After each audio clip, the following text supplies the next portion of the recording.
Mhm. Good afternoon from a beautiful fall day in Istanbul. We'd like to welcome you to our forum, Making Urban Spaces Inclusive for Older People. This session is organized by Marmara Municipalities Union of Turkey as part of the Urban Forum Alliance initiated by Malaysia Urban Forum. A member of Urban Forum Alliance, Marmara Urban Forum was organized for the first time last year in Istanbul in October. And the next Marmara Urban Forum will be held again in Istanbul from 1 to 3rd October 2021. And we would all like to invite you to Marmara Urban Forum and hopefully get a chance to visit our beautiful city, Istanbul, hoping the pandemic will be over.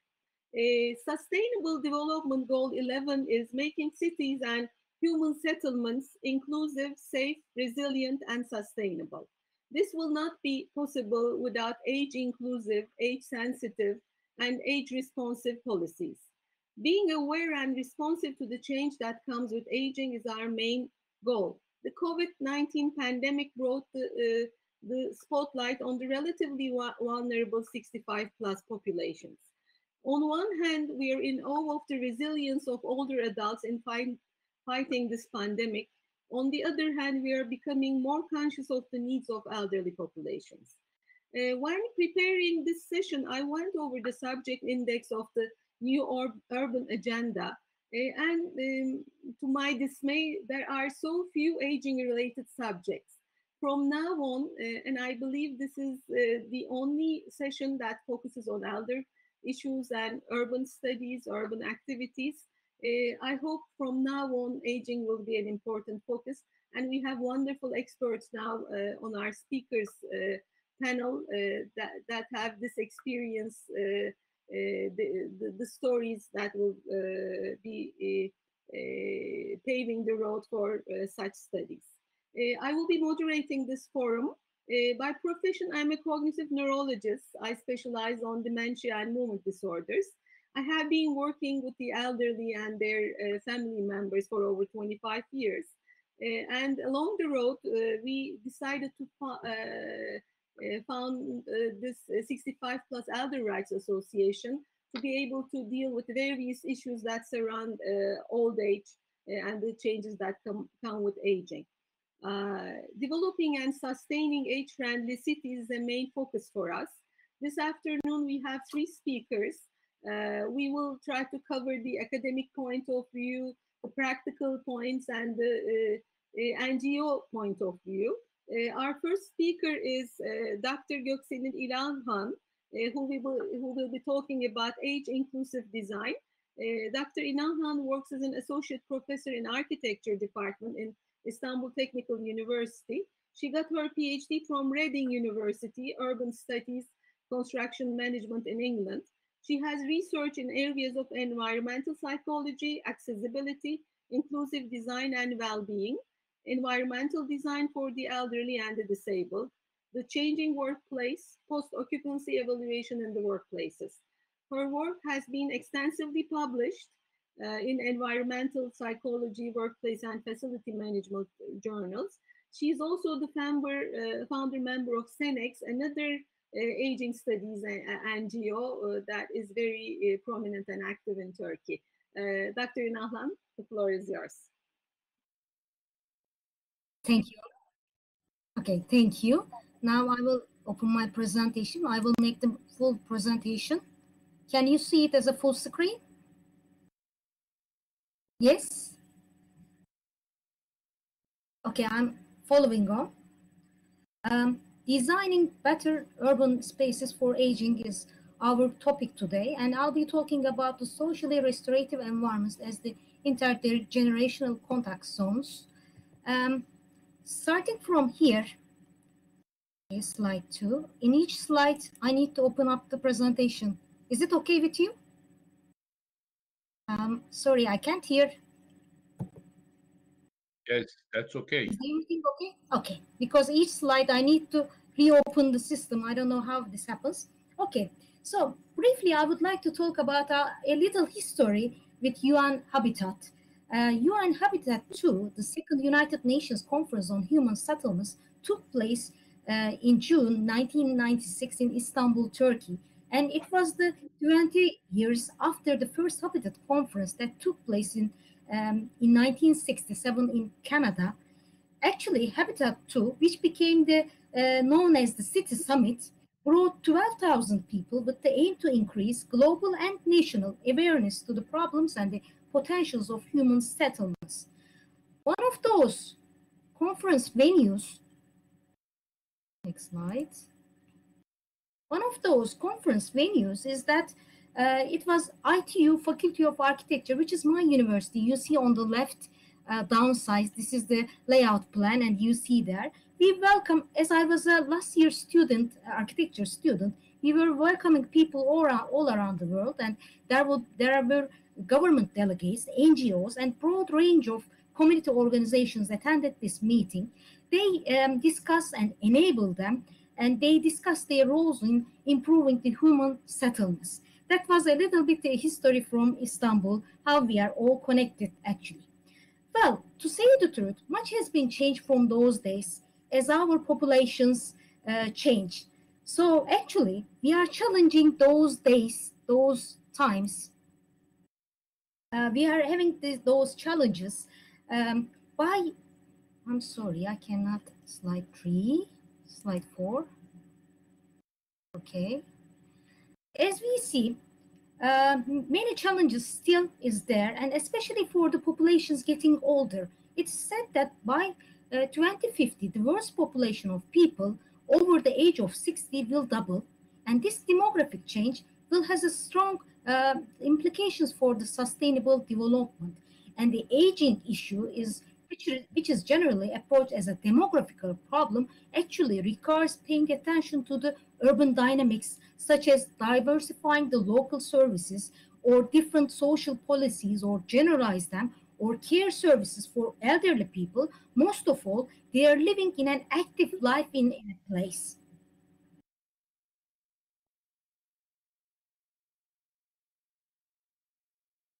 Following the 2000 Millennium Goals, in 2015, UN settled the Sustainable Development Goals, which is sets of 7 objectives to seek to make the world a better place for everyone. Actually, this agenda sets a universal plan to an action to achieve a sustainable development.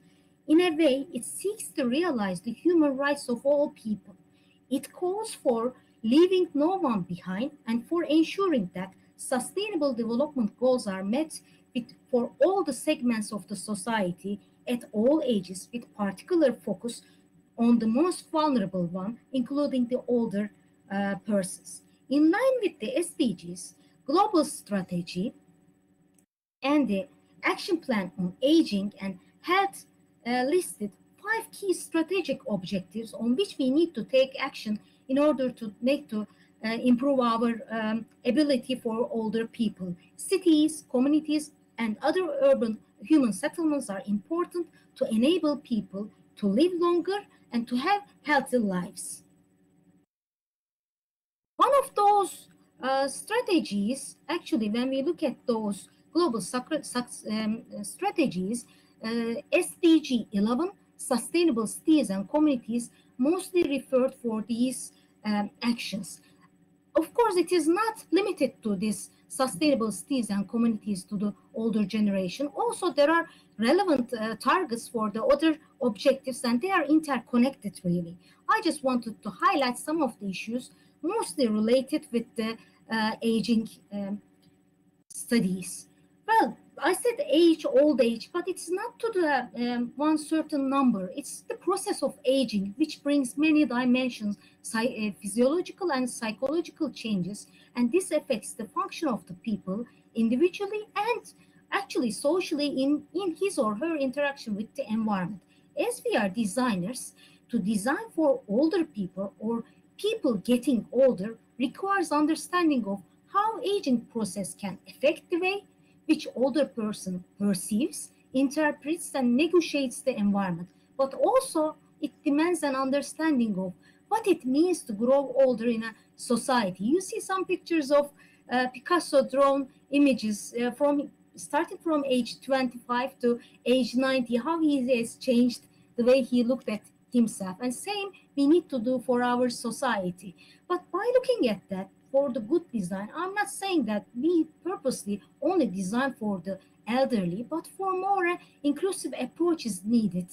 A good design for aging is good design for all people, for all ages. Not only it provides improved commodity as time passes by, but also because design for aging increases the control over the built environment for users of any age or ability.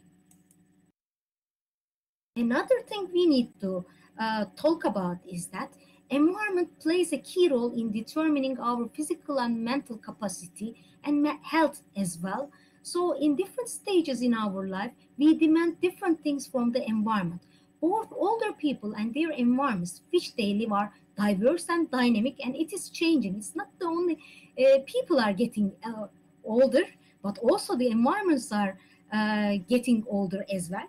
In interaction with all those changes with each other, they hold an incredible potential for enabling or constraining the healthy aging. So it is one of the issues we need to address today. I would not go for detail of the each frameworks that are established to have creating a sustainable and smart cities for all ages, but these are some of the important ones, like 2030 Agenda for the Sustainable Development, Madrid International Plan of Action Plan on Aging, WHO Global Strategy on Aging and Health, and Age-Friendly Cities Framework, another milestone. The new urban agenda, although Gülüstü Hoca already explained that that is lacking some of the issues from aging studies, that's an important framework where we can restructure our tactics inside these strategical points. We can use some tools, and my presentation will refer those tools which we can do. The United for Smart Sustainable Cities Initiative, another one, and of course for the human rights, the Convention on the Rights of People and with Disabilities is important. This is a brief making cities, human settlements inclusive, safe, resilient, and sustainable. How in the SDG 11 that is addressed, and as you see, this is for all, not only for the elderly, but also particularly for women, children, older person, and person with disabilities. It's important to provide a universal access to safe, inclusive, and accessible places. Coming to the quickly to these frameworks, as I mentioned, age-friendly environments, and they set some frameworks and to promote health and build and maintain physical and mental capacity of the life course of the people, and to enable people to when they are experiencing a capacity loss and still continue have a good life and quality of life. Those are some of the venues, and those are initiated into 8 domains, which are working under the physical environment, social environment, and municipal services. You can see in this diagram, and there are more explaining these. There are some checklists how to provide these environments to do like that.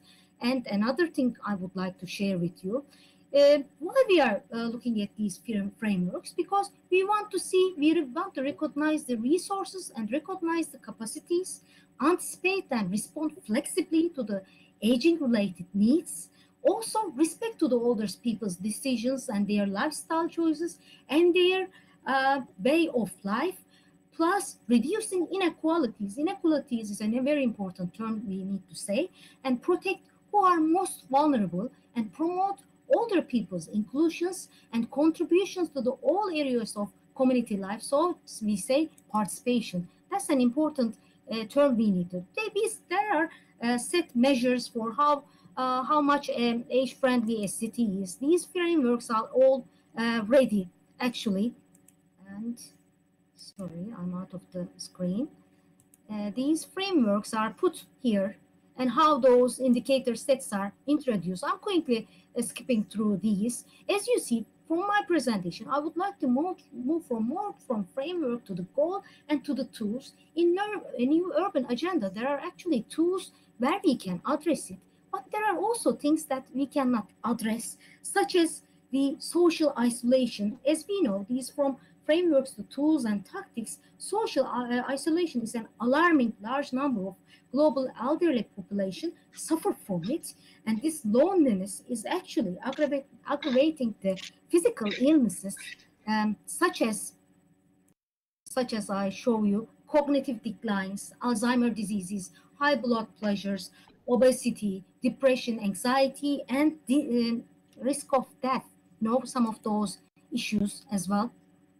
And while I was doing the research, I found that there is a certain phenomenon called in Japanese kodokshi, which is actually people dying alone and remaining undiscovered for a long period of time. So this is what we are saying. And how do we combat this social isolation? This is the thing we need to talk about, because so far research have concluded that effectiveness of mixing the elderly community with other generations, especially young, in what become known as an intergenerational practice. This is what people are suggesting actually to do that, especially children who participate in intergenerational programs. I can see my slides. Actually, do you see the? Oh, okay. This is one of the examples. Like children who are participating in intergenerational programs show better understanding of old age and a promising outcome in combating the problems of ageism and negative perceptions, actually. And in a macro level, this practice benefits the society by promoting civic engagement and stronger community ties. Recently, I mean, there are some quotations from the people like who are doing this. I feel younger, my head is clear, it's like I'm a part of life again. So feeling a part of life again is something we want to achieve for those people. Actually, intergenerational practice is a very witnessing a push in policy and social work from control programs like age segregated environments. However, we need to promote the engagement, planned or spontaneous or different age groups in urban public spaces to exchange those knowledges and experiences together. Of course, there are many families in different cultures and contexts. So, in a culture of closely knit generations, that may not be that can support each other, but large percentage of those living in urbanized areas undergo many changes and displacements, and this is making these people lose connections with their families or with their extended families. Before this condition becomes a problem, responsibility of institutions, social work practices, not only to provide a care but also facilitate the continuation of the participation is so important. So intergenerational practice zones has role to play to decrease the stress, loneliness, and depressive symptoms that an elderly lives, and increase sense of health and well-being, and mitigate the ageism, and to have stronger community ties. There is a one in this. You see some people are playing chess together, and you will see actually they are only one age, but there's a young people also attending these activities. So it is a zone where they coexist and go work together.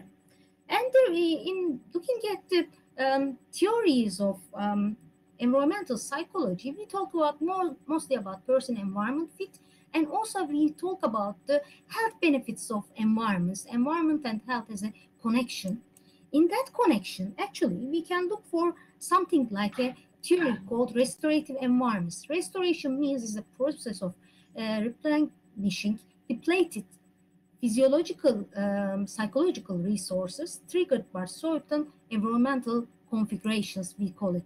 Restorative environments, actually, it's like a theory that is more related with the restorative qualities of the environments. But as an architect, we know that an environment is not only a physical dimension, but it has a social dimension. And this is what we are more related with, how we can make these places. Like these are five environment and person functions that an environment help us to discover, like personal identity, competence, intellectual, social, and motor skills, security and trust, social interaction, and privacy. These are the areas which make us more compatible with. And socially restorative environments theory, which is set by Thwaites, establishes and says that uh, actually social restorative environments has two components. One is natural non-demanding places, the other is dynamic socially integrative places. So as you say, you understand, we are more related with the dynamic socially integrative places, which will gain us sense of worth, sense of belonging, and social identity in over here. And coming to the, by the way, I'm sorry, when there are some stops, it means that I'm out of the presentation, so I open the presentation. There are some design strategies. Briefly, I will go through some of the pictures of these strategies that are established. Unfortunately, I can't see on my screen. Yes, I see now. From multi-generational co-presence to intergenerational, which exchange takes place, we can talk about the two design strategies. One, people draw people, like make places accessible to all, invite participation in public life, co-locate age-specific activities. Four, provide flexibility and shared activities. This is one of our goals to do that as a design practice. And we are taking the social restorative theory onto our road. And another thing that design, nature draws people. So use the restorative benefits of the nature to draw people too. So there's a little diagram saying that from accessibility to participation to our visibility and to our engagement, actually, IG represents here the intergenerational practices. And coming towards to my finishing up my words, if you ask for me where we can find best practices, Singapore, China, Denmark, Germany, and UK are such leading countries that promote intergenerational practices. Although we have these frameworks to look at it, probably we need much more, especially for the municipalities that follows the frameworks and establishes and moves from there towards the inclusive design as a municipal strategy. This will work very well for them. Otherwise, they would be only frameworks to explain things. We need to do some tactics, and tactics are there. Finishing up my words, actually, oops, finishing up my words, uh, we can have cities and communities everywhere to become age friendly. And this is very critical if you want to achieve the SDGs or global strategy. Why we are doing it? Because we want to implement the global strategy, the action plan on aging and health. And this will achieve us the future we want for the present and for the future generations. So making cities and communities age friendly, we ensure that communities are inclusive, equitable places that leave no one behind, especially the most fragile older people. Equitable societies in turn benefits for everyone, actually. So this is my concluding remarks about this presentation. I show you some bibliography from the varied sources I have used. And for the contact, you can send emails and we can connect and we can discover more about these issues from your perspective. Thank you very much for taking the time for listening to me. My presentation has finished. Now I'm finished.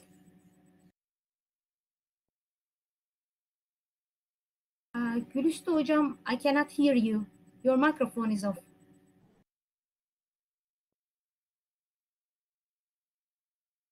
Yes. Thank you very much, Dr. Gökselin İnalhan, for this comprehensive presentation. I have a question for you, but you could maybe choose to answer it at the end of the session when Okay. the other speakers are finished. But I will put my question forward. How can age-friendly design be flexible to adapt to the changes brought on by the pandemic? That's another issue maybe we could discuss at the end. Thank Yes. you again. You're welcome. Our next speaker is Yaşar Adanalı. He will tell us about how he made aging a focus of urban transformation. Yaşar Adanalı impresses me a great deal with all the work he does in the urban studies. He's an Istanbul-based urbanist, activist, and researcher. He's one of the co-founders and the general director of Center for Spatial Justice, which is a non-profit working towards fairer, more democratic, ecological, urban and rural spaces. Yaşar previously worked as an action planner with urban communities in Dominican Republic, struggling against evictions and on refugee camp improvement projects in the Middle East. Since 2010, he has been teaching participatory planning and co-housing courses at Darmstadt Technical University as a visiting lecturer. Yaşar is a voluntary consultant for Düzce Hope Homes, which is a first participatory social housing project in Turkey and one of the World Habitat Award 2017 finalists. He has a fellowship from Ashoka Foundation and Bartha Foundation. And the floor is yours, Yaşar. Thank you. Thank you very much. I will quickly upload my presentation here and then continue. Yes. Well, while it's being uploaded, I'm just briefly give the background on my interest in this subject. Maybe I can start with that while it is being uploaded. Can you see me, hear me? Yes, because I can't see you right now. Wait.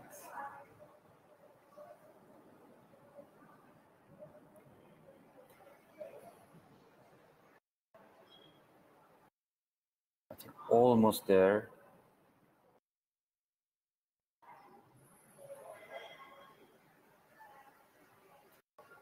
Yes, all right, good. Well, as both as a representative of civil society that is mainly generating information, knowledge for making our cities inclusive for all, but also as a practitioner that has at various levels worked with different community members in terms of planning and design of living spaces, neighborhoods, housing. I had a chance to directly work with different age groups and as well as the elderly. And as an academic who's interested mainly in participatory planning, users' participation into planning and design processes, I also give a lot of thought about different needs, capacities, expectations of different age groups and how this can actually communicate with each other and how we can underlie such concept like intergenerational living, intergenerational planning, etc. How to really substantiate such difficult aims. So that is my kind of overall interest with the subject, but also I am very much interested into places of memory as part of our work at Center for Spatial Justice, but personally as well. So that's why I would like to show you a photo that I hold in my hand last year in front of my family house. I guess you can see that photo that also is demonstrating my own aging experience in my own rapidly changing hometown city. Me there, one of these little kids, and it's a family house that doesn't exist anymore, with a nice garden, a little concrete fence, a fence that is not intimidating, a fence that is not really trying to keep people away, but a fence that just demarcates where one house starts and the other ends, that you can easily communicate with your neighbors, which you have a very strong neighborly relationships in that area. So I grew up in my early childhood in such an area. I guess many of you had similar experiences. So today, after 40 years, so I'm going to the next slide. The only thing that remains constant is that little concrete fence. And while I was doing this mapping project with different community members and activists last year, we were doing a lot of documentations of the history, memory of that particular area in that city. Well, I felt quite sentimental to see from that my childhood home, the only thing that remains is that little and quite beautiful concrete fence. And then it makes me kind of question once again how important to have these points of references in our cities that allow us constantly be connected to the built environment, even though we age, we change. We also, our needs, our expectations, our desires from life has also changed, but our connection with the space, our connection with the place and the kind of communities around kind of remind us. So we can still feel attached, we can still feel connected to the place. So I wanted to give you this kind of example of my own aging in rapidly changing hometown, my city. But yes, to make the point why we are more, why we are interested in this particular subject, there is a lack of aging dimension in the urban studies, as also the conference maybe highlights. There's only one panel on as far as we know, on the aging and the cities. And there's also a lack of spatial dimension within the aging studies, gerontology, and related subjects. So we try to build with our partners, with our kind of potential, the interested actors, we try to really make these connections more visible. Yes, the architectural faculties, urban planning, urban policies should have more direct. Can you hear the rain? Is it a problem or no? It starts raining here, so maybe you hear my rain, but it's a nice outside environment at the moment. Anyway, so that's my first point. Like we need to, as our center, but also I think in general, those people interested in this subject, urbanists, urban planning experts and architects, we need to make more direct connection with the community, the gerontology community. We need to make more direct connections with the public health experts and also the direct actors, the subjects of this topic, the elderly and their representatives, different civil society organizations. For us, it's quite clear. And the second point, like as I say, yes, we are going through tremendous demographic changes that has been highlighted by both Dr. Salur and Inalhan. So Turkish society is also rapidly aging. Now the people with 65-year-old and older, the population is expected to be doubled by 2040. The median age, which by the way means the age that divides the population into two numerically equally sized groups, was in 1990 in Turkey 21.7, and in 2018 it is already 32.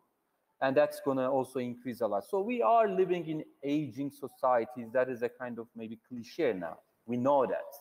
But also our families, our households, our kind of living spaces that the immediate households are also changing. The traditional family is very much changing.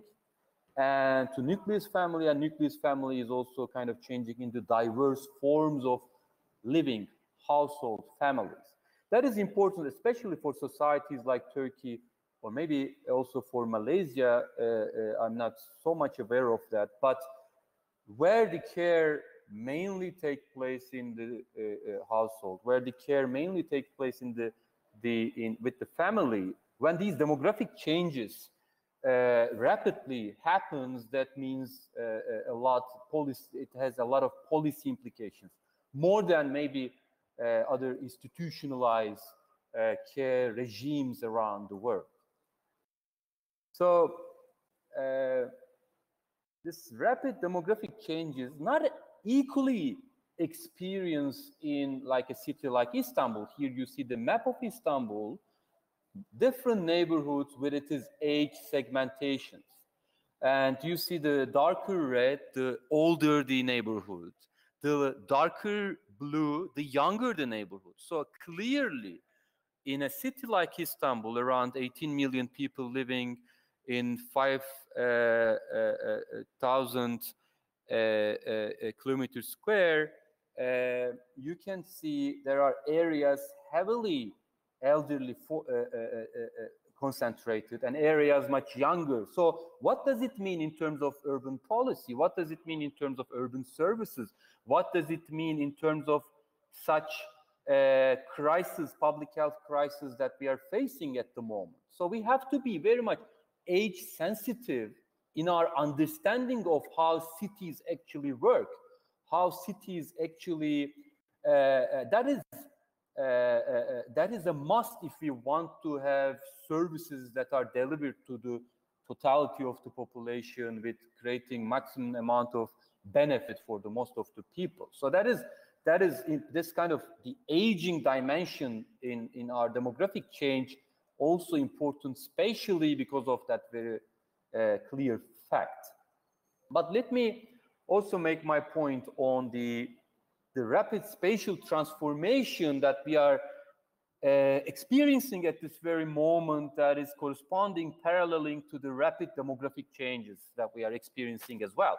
Another image from Istanbul, I guess that is also probably quite similar to the Malaysian urbanization experience that is rapidly taking place. On the very bottom of the image, you see one of those traditional neighborhoods with its benefit and with its own problem, but in a very human scale, walkable streets, local businesses that people and neighbors still somehow mostly know each other. So that is creating a kind of environment, kind of ecology, which is also very much embedded into the broader ecology, as you see from the image, that creates a lot of potential for inclusion of the elderly population in that neighborhood. And then you see the new city coming on the very top. The high rises, a very alienating environment, hard to access financially as well, but also in terms of accessibility, in terms of community relations, neighborly relations as well. And that city is replacing, that city is kind of approaching towards the old city. That is a kind of, in a nutshell, I know I'm kind of caricaturizing the much more complex transformations that take place in our cities, but nevertheless, this is the experience that we have in a city like Istanbul, and that kind of changes, or two forms of living doesn't really happen far away, it happens on the same spot. So the new city replacing the old one, and what does it really mean for different age groups? What does this kind of radical transformation and asymmetrical urban development mean for children? What does it mean for women? What does it mean for elderly? I think that is a very key question urban policymakers as well as designers has to ask themselves. One meaning is clearly displacement pressure. This is an important concept. This is an important aspect that we have to understand well, which come with mental and physical health problems negatively affecting different age groups, but especially elder populations. Displacement pressure is not about being directly displaced, forcefully evicted. Displacement pressure is also about the living environment that we know, the community around us that kind of give us a buffer, a cushion, and also the kind of local businesses that we have been using radically being changed, and the meaning of this place is radically changing, and at the end maybe we feel so much pressured in the areas that we kind of grow up and we born into, etc., etc. So that is this displacement pressure is one factor that we have to be aware of when we get into urban transformation projects, policies in our rapidly changing cities. So one of the solutions, or one of the aims that we have to put for ourselves, thinking of neighborhoods, thinking of living areas, thinking of our cities as ecologies of care. So it is an invitation to you to think of care as not something only institutional, care as not something as linear process of giving and taking, as not something that builds and kind of reproduces hierarchies in this society, the hierarchies between the state and citizens, hierarchies between the elder and the younger population, but building care, thinking care as more an ecology, so that we can aim for age-inclusive cities in this kind of post-corona world that is expecting us. And how I define it, a whole of care-centric relations among neighbors of different ages, capacities, and abilities, between humans and other living beings, and between built and natural environment. And this is actually the kind of vibrant neighborhoods that we have, the kind of vibrant cities that we have, especially in the global south, have this ecology. Maybe because of the also lack of the institutional capacity. But when we replace this kind of with this the informal caring regime with a very institutional top-down caring regime, we also tend to lose this ecology of care. So which is extremely important for the future cities to be planned and designed. Base it to what we already have and kind of improve it further. So that would be the kind of the first step. Is our urban policies is aiming for ecology of care, or is it kind of causing more displacement pressure? So that is a very clear question for myself. And the second is active participation, and not only in terms of course, active participation of different age groups into social life, economic life, cultural life, but also directly to planning and design processes. Different age group has different needs, that is fully okay, and this should be expressed explicitly by these users themselves.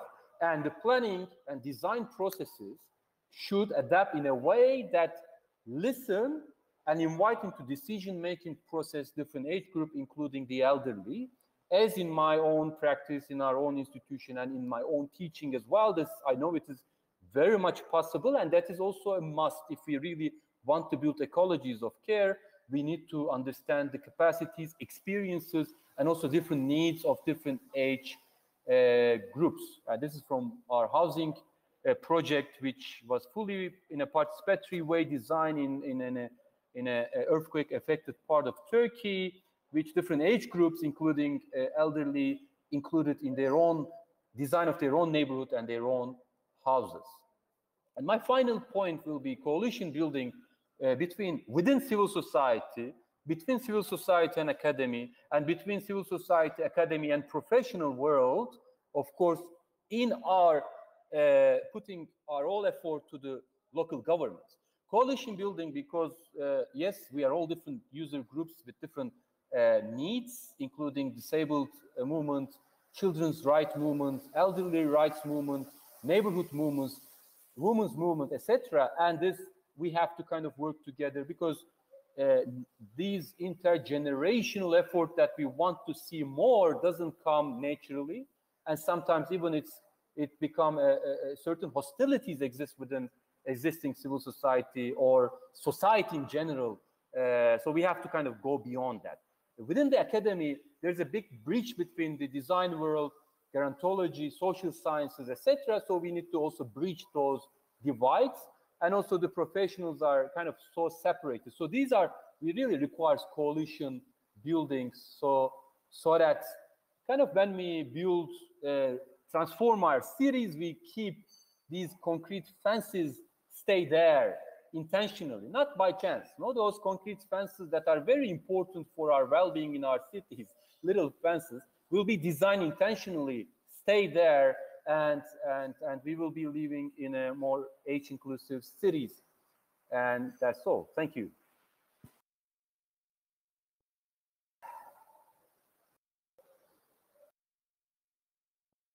Thank you very much, Yaşar Alıdal. The attention to the spatial dimension of aging studies and aging dimension to spatial studies is one of my take-home messages from your presentation. And the photos that you show tell stories that we'd like to hear more of. Thank you very much. And now our last speaker, who has about 10 minutes at max to talk to us about the NGO perspective for local services for the elderly from a elder rights based approach. Ferhat Boratav. Ferhat Boratav is quite famous in Turkey. He's a journalist and media executive with a long experience in domestic and international media. He was the managing editor of news channel CNN Turk for almost 20 years. He also teaches journalism, serves at the advisory board of Knight Wallace Journalism Fellowship at the University of Michigan. He has extensive experience in civil society activities, and he's also a board member and the founder member of 65 Plus Elder Rights Associations, and works very actively at the board. Gender equality and cultural heritage are other interest areas that he takes time to invest in NGO sector. So Ferhat Boratav, the floor is yours. Okay, I have the luxury of talking after these two very comprehensive presentations and expert presentations. But I want to add a third perspective dimension, if you wish, and that's the personal experience. Let's not forget, age and aging is a very personal experience, something that we experience first in our family and then personally. And usually that gets overlooked in many discussions. And I am privileged, happy to work in the 65 Plus Elder Rights Association, which brings together the personal experiences of all its members with an institutional framework. When I look back at my personal family experience, something strikes me. My parents, who passed away almost 10 years ago, they never experienced aging as an issue. They had the luxury of getting old in a relatively young society. So aging for them wasn't an issue. They knew that they would be taken care of inside the household, inside the family, and that was more or less enough for them. Now, as our speakers pointed out, that situation is changing considerably and very rapidly in our country and in almost all the developing world. The societies that we are living in are aging very fast, very quickly. For changes that took maybe more than 1 century, almost 2 centuries in the developed world, we have only 10, 15, most 20 years. So that's why it is so important that we consider aging as a right issue. That's why we are working in this 65 Plus Rights Association. Because without considering it as a right issue and just simply considering it as a goodwill, benevolence, charity, mercy, or philanthropy issue, we can't provide answers to the problems and priorities of this rapidly aging society. Without considering this issue as a right issue, we can't provide enough resources to solve the problems ahead of us. Unfortunately, we have very little when it comes to a framework for the right issue for the elderly. My other interest in civil society, as Dr. Saller mentioned, is gender equality. And when you look at the gender equality as a benchmark, you see a rather daunting gap.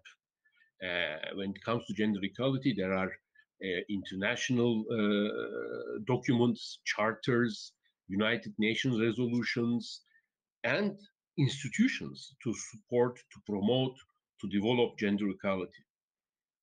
When you look at the age and aging issues, you have very little, both in terms of international and domestic. Age-based discrimination is now, thankfully, illegal in many countries, but that is not implemented in practical terms. And the prime example is, of course, the compulsory age of retirement in many countries, which in itself is a discrimination form. So we have to, as a civil society organization, and that's the task of a civil society organization par excellence, I think, we have to advocate to develop institutions and legal frameworks and instruments promoting elderly rights. In our day-to-day activities and long-term plannings, our conclusion was the best partner for this are the local governments, the local authorities, municipalities, city councils, and we work extensively with them. But there is a trap, a danger, and that trap is to get limited or focused into what I call projects. Now, projects are important, they are practical, they touch upon the daily lives of people, they change the daily lives of people, but we have to keep in mind that there are usually temporary, limited in scope, and mostly palliative in their functions. So we have to do something more than that, and we have to work closely with local authorities, and if possible with national authorities, in two different ways. One is the real change comes when age-related issues are incorporated into the budgeting process. Because whatever framework, institutional framework, or whatever project you develop, unless you have the budget for it, it won't come into reality. It won't turn into reality. So we have to teach the local authorities, the city councils, and at certain issue for certain issues, the national authorities, how to incorporate age-related issues and age-related priorities into the budgeting process. That's one issue. The other thing is, and that's, I think, very important, empowering the local workers working specifically with old age people. These are the real, if you want, the real working bees in our field. They go out and work with the elderly people, and most with the elderly people who have the most urgent needs.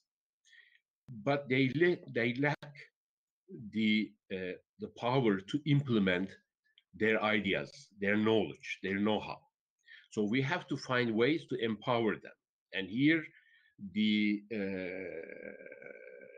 Professor Inalhan mentioned the World Health Organization's global network of age-friendly cities.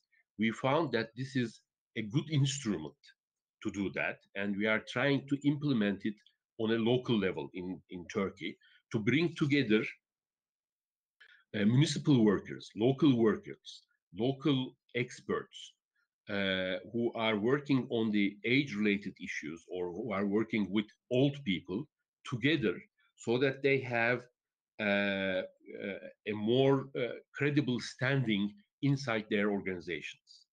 If we can do that, that would be maybe a first step in what Yaşar Adanalı said, the coalition building. That's going to be the first step in building a coalition that serves the purposes of old people.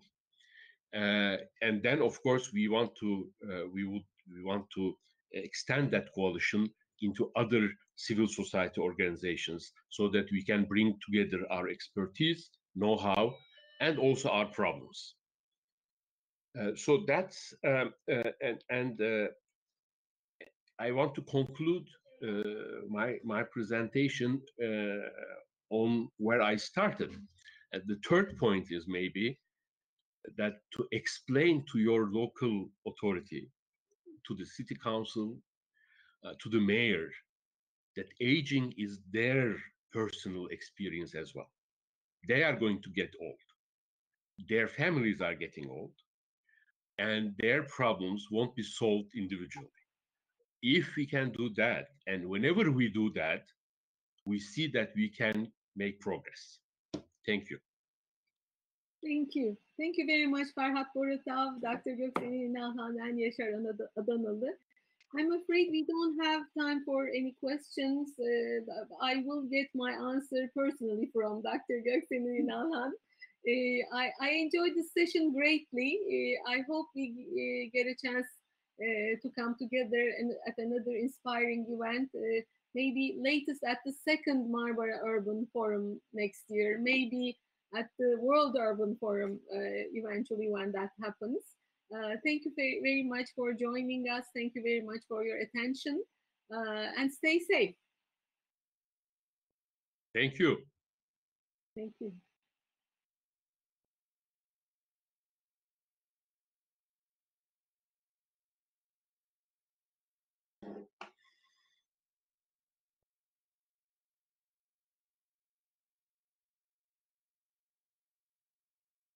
Şu anda bitti sanırım.